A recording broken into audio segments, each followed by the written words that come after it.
Salut à tous. Aujourd'hui, nous allons voir comment programmer un automatisme basique sur Tia Portal. Notons premièrement qu'il y a deux versions de Tia Portal. Il y a une version qui prend en compte le Graph7 et une version qui ne prend pas en compte le Graph7. Et je vais vous expliquer simplement comment est-ce qu'on fait pour programmer un automatisme sur Tia Portal sur une version qui ne prend pas en compte le Graph7. Alors, il suffit simplement de programmer les actions, les réceptivités et les étapes. Nous allons vous expliquer aussi comment est-ce qu'on utilise les comparateurs pour comparer les différentes étapes du Graph7, comment est-ce qu'on les déclare au niveau du PLC tag, puisqu'on les déclare comme des variables, comment est-ce qu'on fait pour simuler un Graph7, parce qu'il ne suffit pas simplement de programmer un Graph7. Vous pouvez bien programmer un Graph7 et ne pas comprendre comment la simulation fonctionne. Alors nous allons essayer de peaufiner tout cela et puis nous allons prendre davantage des exemples d'applications pour permettre à tout un chacun de mieux comprendre la chose. Alors nous avons pris le cas d'un automatisme simple, le déplacement d'un chariot d'une position initiale vers une position finale. Cet automatisme est régi par ce Graph7 à trois étapes. Nous avons l'étape 1, l'avance du chariot. Ensuite, on a une réceptivité. Après, on a l'étape 2, qui est celle de la temporisation de 5 secondes. Une fois que la temporisation de 5 secondes est terminée, on passe à l'étape 3, qui est le retour du chariot vers l'arrière. Et enfin, après, on a son capteur de position qui nous témoigne effectivement qu'il est retourné à sa position initiale. Donc, nous allons nous rediriger vers Tia Portal pour essayer de peaufiner cela. Donc, une fois qu'on a double-cliqué sur l'icône de Tia Portal, je vais d'abord aller au bureau. On double-clique sur l'icône de Tia Portal. Une fois que c'est ouvert, on vient sur Create New Project. Nous allons le nommer Projet Chariot.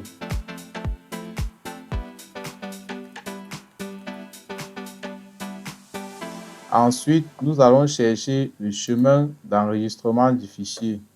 On va aller au bureau, on va créer un dossier nommé chariot et puis on va l'enregistrer à l'intérieur.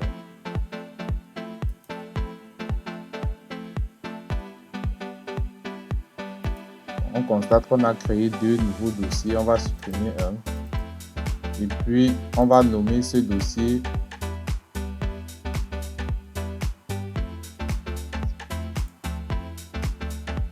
chariot et puis on va le sélectionner. Donc on constate effectivement qu'on a créé un projet nommé projet chariot et qu'on l'a enregistré au bureau dans le dossier chariot. Ensuite on ira sur Create. Maintenant nous allons procéder au choix du CPU. Donc on va cliquer sur Configure et Device.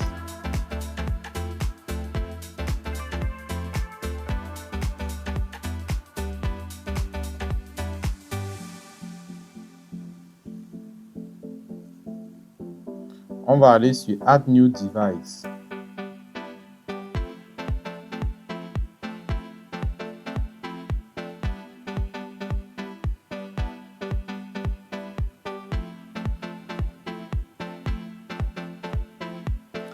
Ensuite, on va choisir un contrôleur. Et nous allons choisir un CPU 1200. Je rappelle que les CPU 1200 sont les automates compacts. On les utilise généralement pour des applications où on n'a pas besoin d'accès d'entrée et de sortie de l'automate. Donc c'est la raison pour laquelle je prends un CPU 1200. Dans le cas des grandes applications, il est judicieux de prendre le CPU 1500 parce qu'il est modulaire. On peut ajouter des modules analogiques. Donc je vais prendre un CPU 1214. Je vais prendre un CPU 1214 DC. Et je vais choisir la dernière version pour permettre à ce que la simulation puisse fonctionner. Parce que c'est la version la plus récente du CPU qui favorise la simulation dans Tia Portal. Maintenant, on accède à l'interface de TIA Portal. Donc, nous allons commencer déjà par déclarer les variables que nous allons utiliser pour programmer notre graph7. Alors, revenons d'abord sur le graph7 et nous allons essayer de voir les variables qu'on peut déclarer. Alors, comme variable, nous allons déclarer une variable pour l'arrêt du chariot, notamment la variable A, une variable M pour la marche du chariot, une variable B qui indique que le chariot est en position B, une variable A qui indique que le capteur est à sa position initiale, c'est-à-dire en A, et une variable AR pour indiquer le déplacement du chariot vers la position gauche ou alors son déplacement vers l'arrière. Donc, nous allons aller déclarer ces différentes variables. Pour déclarer une variable, on vient dans PLC tag, on déroule. Ensuite, on passe sur variable par défaut.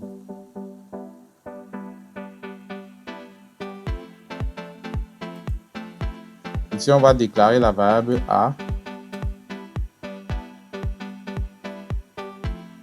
la variable B, la variable AV, la variable AR,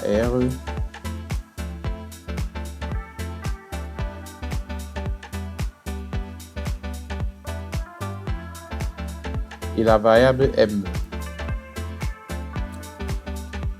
Ensuite, on va aussi déclarer la variable GPN pour du graph7 de production normale. Ou alors, déclarons une variable graph7 simplement. Cette variable graph7 sera une variable entière. Donc, on va la déclarer avec un int comme type de variable. Et maintenant, on va modifier son adresse. On va enlever le i, on va mettre m. Parce que comme c'est une simulation, on veut plutôt un mot.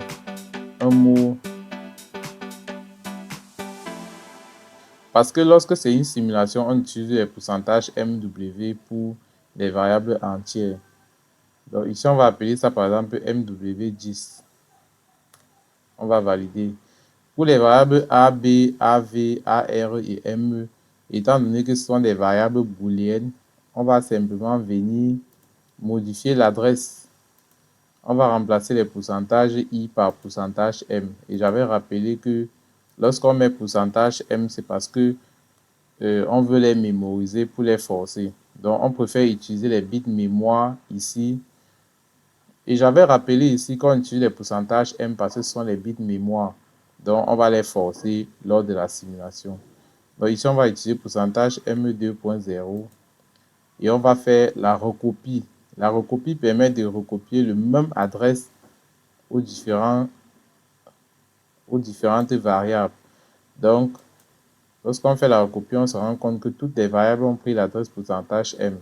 C'est juste les numéros d'adresse qui changent parce que deux variables ne peuvent pas avoir le même adresse. Maintenant, nous allons donc venir au niveau du main. On va aller dans Programme bloc. On va double-cliquer sur le main.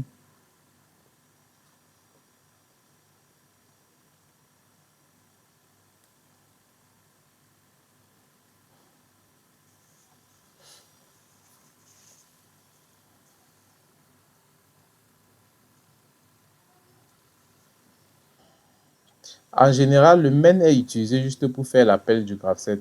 Donc, nous allons venir sur Add New Block.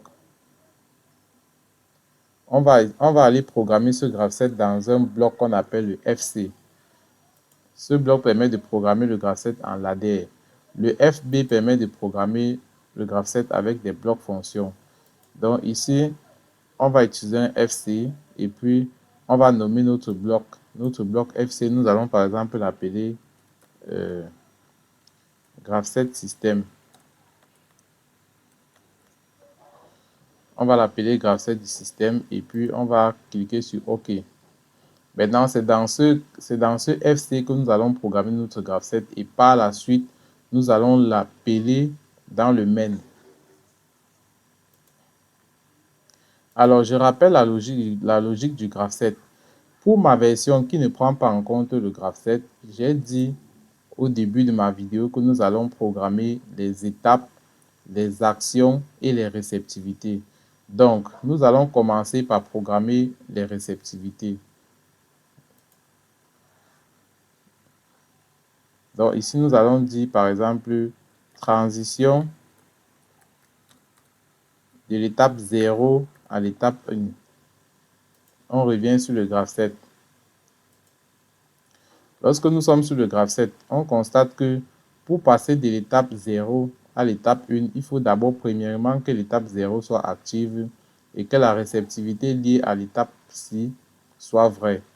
Donc, on doit utiliser un comparateur. On doit venir sur Comparator Operations. On va prendre un comparateur